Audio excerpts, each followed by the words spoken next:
Mindfulness isn't just meditation, it's the art of being present in a world that constantly pulls us away. In a world full of noise, mindfulness is your inner mute button. It's not about escaping, it's about being present. Mindfulness means paying attention to your breath, your body, your moment. You don't need incense or silence, just awareness. Try this. Pause, breathe in for 5 seconds, and breathe out for 5 seconds. Repeat it for 1 minute. If you feel that calmness, that's your brain resetting.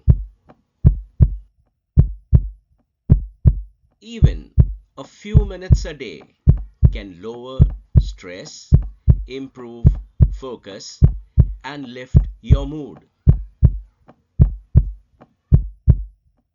Mindfulness is a muscle. Practice it, and peace becomes your default. Thanks for watching.